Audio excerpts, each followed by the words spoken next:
In 1923, a farmer was selling a plot of land north of Rome, New York.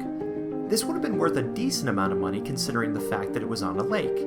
However, despite the other offers, this farmer had a very specific purpose for what he wanted the land to be used for. He wanted it to be used for godly purposes. So the Christian and Missionary Alliance stepped up, and the rest is, as they say, history.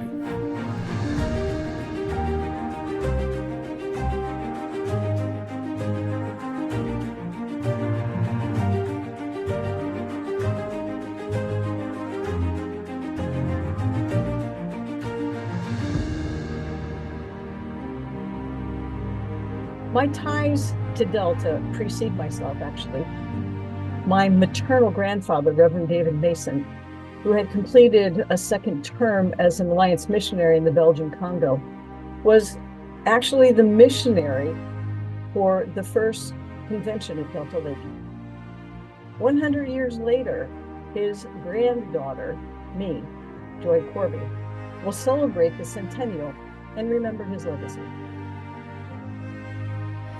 I was born in May '46, and I think my parents brought me here that summer for the first time, 1946. So that's how long I've been coming. The youth camp where I accepted Jesus as my Savior and felt the call into ministry. That Friday night, everybody went down to the lakefront, and anybody that made a decision for Christ shared their story, and then we lit a candle that was on a floating cross. And then when everyone had went that had made a decision, had lit their candle, they let the cross float out into the lake. It was tethered to a rope, but it was symbolic of our ministry going out into a dark world and being able to make a difference. So I'm here with Beverly Vargason, and she is going to be 100 years old on November what? 5th. Delta Lake is a wonderful, it was and it still is a wonderful place.